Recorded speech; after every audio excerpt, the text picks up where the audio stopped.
Welcome to this review of football in and around Oxford over the last weekend. And it's overshadowed by the sad loss of a 15-year-old Oxford United Girls Academy player.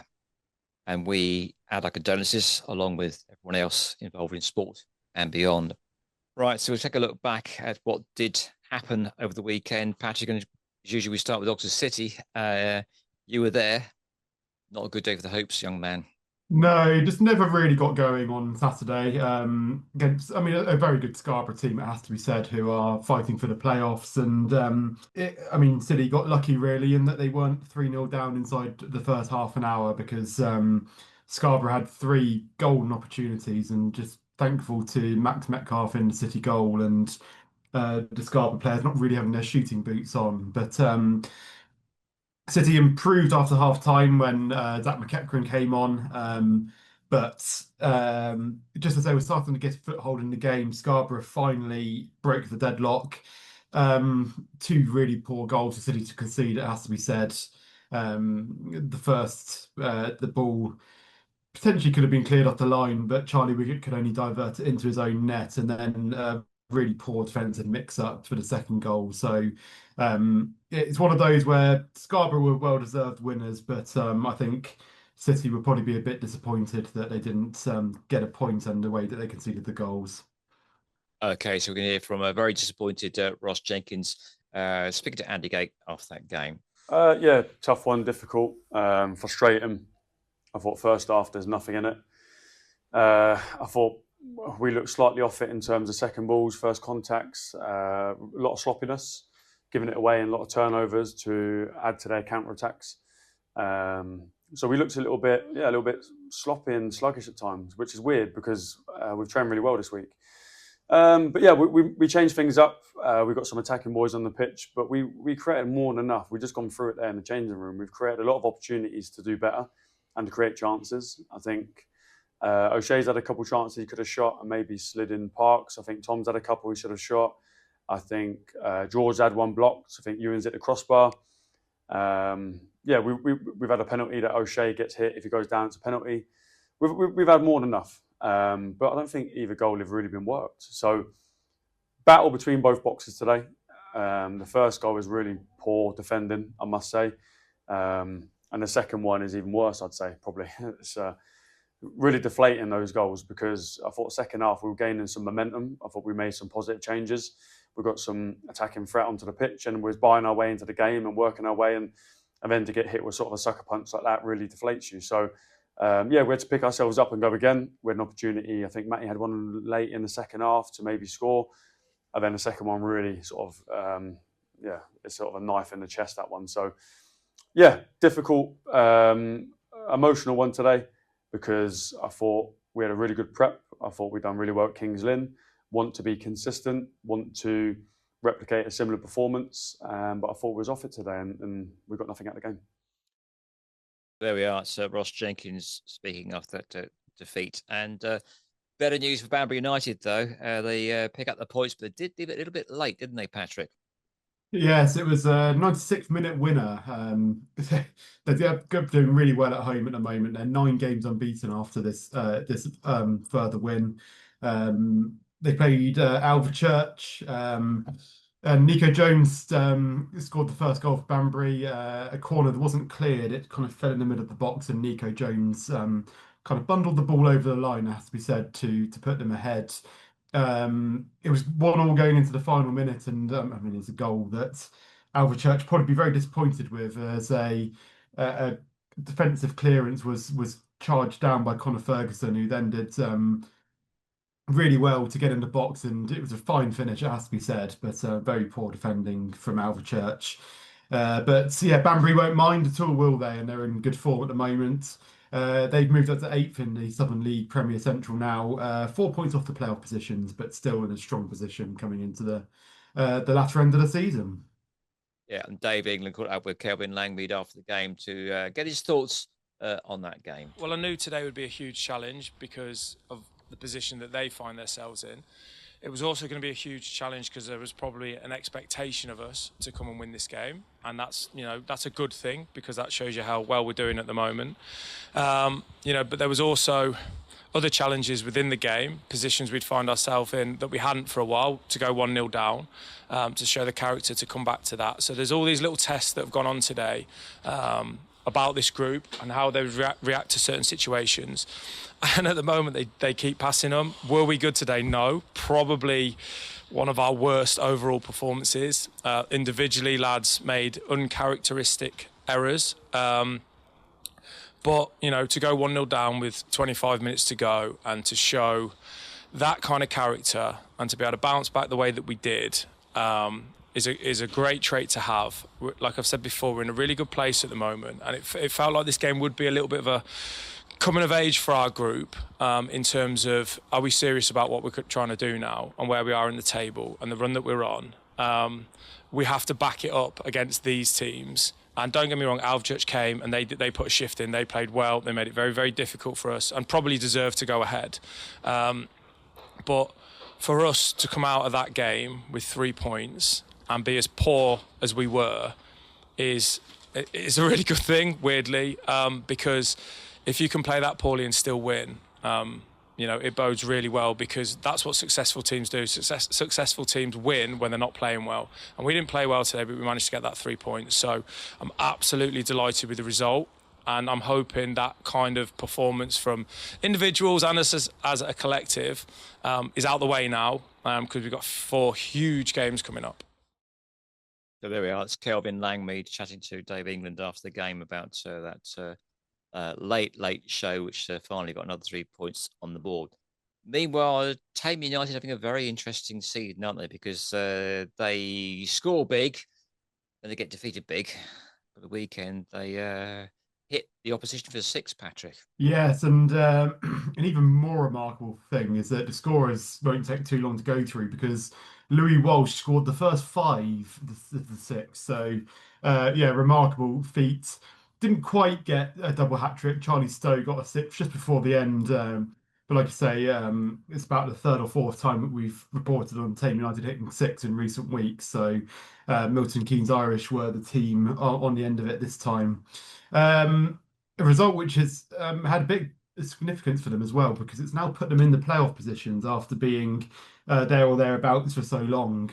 Hertford Town were beaten at Stotfold, so Thame United have now taken over them. So yeah, it's good to see them in the playoffs now, and with their form, you back them to solidify a place in those playoff positions after they missed out so closely last year. Okay, so meanwhile, Didcot Town, they've had a similar season in some ways to Thame United. They've picked up a few points recently, but they lost on the road this weekend, Patrick. Yeah, really heartbreaking one as well. It was basically the last kick of the game at Willand Rovers. Lost 1-0 there. It was a 93rd minute goal. So it looked like they were kind of nailed on for a point there. But yeah, really frustrating one, especially in that position. But as we've said before, they are very safe, I'd say, in that position in the Southern League, Division 1 South. So yeah, I'd say they're safe no matter what. You picked up earlier on before we came on air a strange old result in the same league as Didcot, wasn't it? Was it 6-5 somewhere down there, Cornwall way? It was Falmouth Town 5, was it Tavistock 6? I can't remember who it was now. Yeah. You put me on the spot. But 10 imagine goals. scoring 5 and you get 0 points. It's yeah. You'd be livid, wouldn't you? It goes back to Kevin Keegan's time in charge of Newcastle United, didn't it? Where they just charge upfield, score more goals, and we're going in behind them. So and Didcot had a similar result a few weeks ago, but it was 6-4 that Didcot lost. So yeah, you got your value for money, wouldn't you, if you'd gone to that game? It's 11 goals. You certainly do. Split nearly evenly. All right, so let's go into steps 5 and 6. I've got some interviews here with the Ardley manager, the Killington manager, but give us the results first, then we'll go through them. So the Ardley manager comes up first, but whatever you've got to give us, Patrick Lock. I better start with Ardley then, hadn't I? Just so I don't mess up your timings. But yes, Ardley United, a big 2-0 win for them to keep up their title challenge. Alfie Dunn and Aaron Heap scored the 2 goals there for Ardley to get themselves up towards the top end of the table again. Obviously, we've spoken in recent times about how that table's all over the place. But yeah, let's hear from Mark Massingham and his thoughts from after that result. Yeah, and I think he's a bit concerned about the referee. Again, we've talked about that quite often, but there was a bad injury, we think, to George Cowmeadow, their striker. I haven't got anything else about to see how he is, but it didn't look too good on the day. Anyway, here's Mike Massingham talking to the media team after that game. Yeah, controlled. We were good on the ball.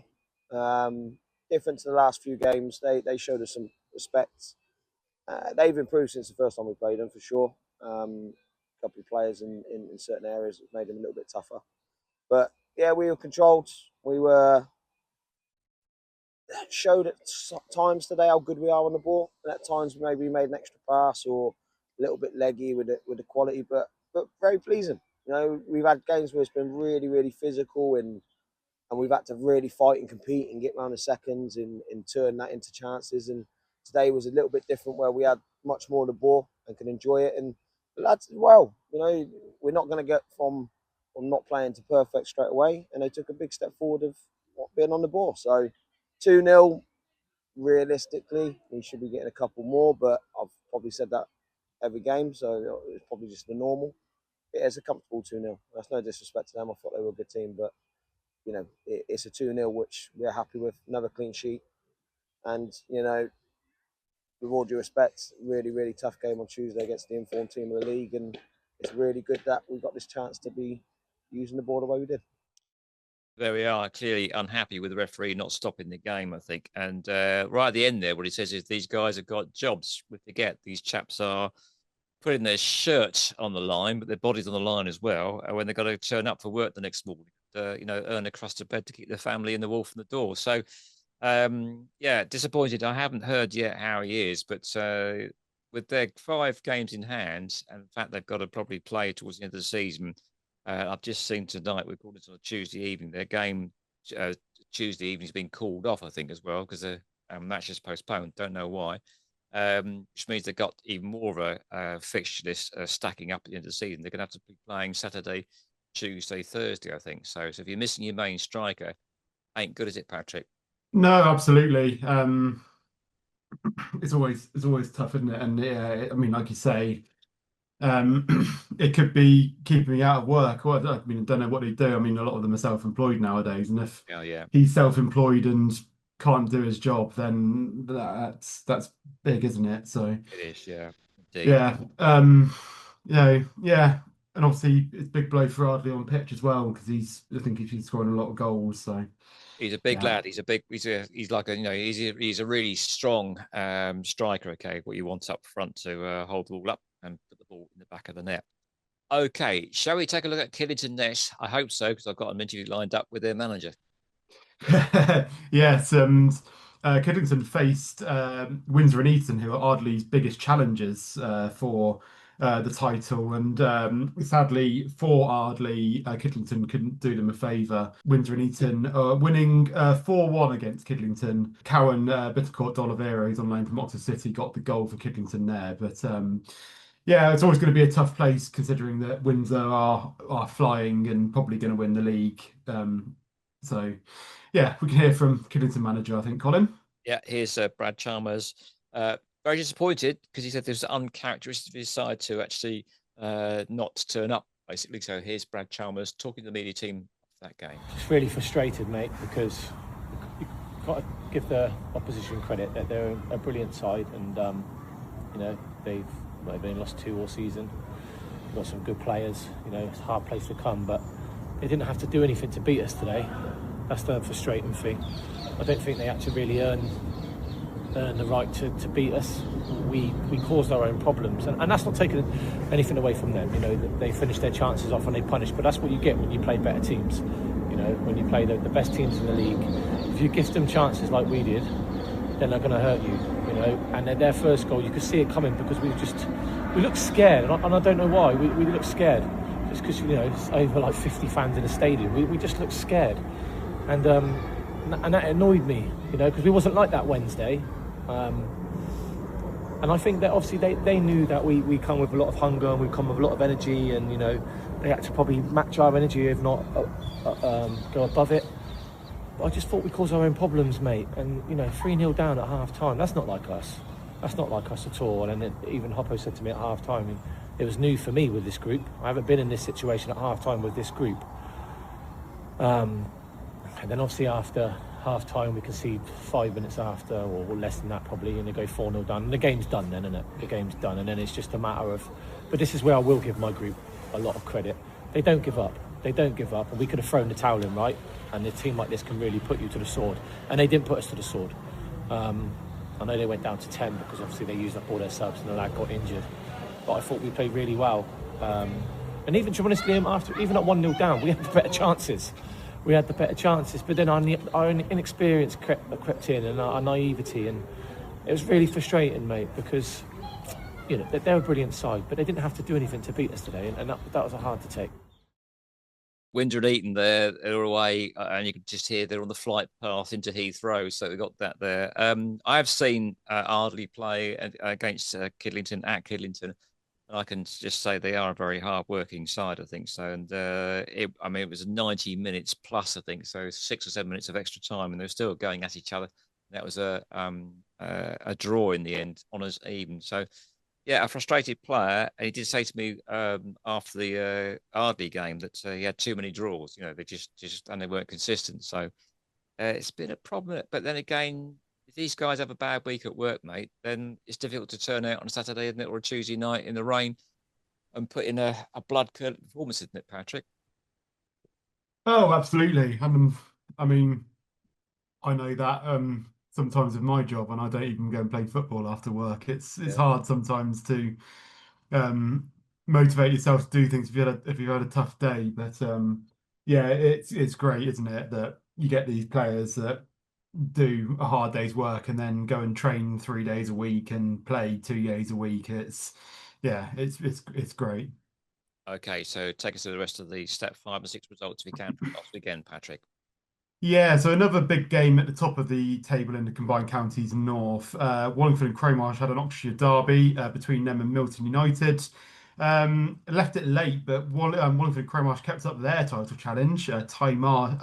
Ty Hamilton with the only goal in the 87th minute there, which obviously saw Milton to defeat as well. So an important win for them there. Elsewhere, Abingdon United earned a point on the road. Annika Todiambo scored for them away at Amersham Town. But unfortunately, it was defeat for Northlea in that division, who fell to a 4-2 defeat, despite goals from Meki Basassa Grant and Kian Murnham. So bit of a tough season for Northlea, who are needing points to get away from the drop zone there. United Counties League, another tough week for Easington Sports. They fell to a 3-0 defeat away at March Town in the United Counties Premier South. In Hellenic Division 1, there was a really big game at the top of the division, Colin. The top two facing off. FC Stratford at home to Wantage Town. Wantage, it was looking so good for them at half time. It was 2-0 to them. Sam Barder and Matthew Cheatham put them 2-0 up. But unfortunately for them, a second half comeback saw Stratford take all 3 points there.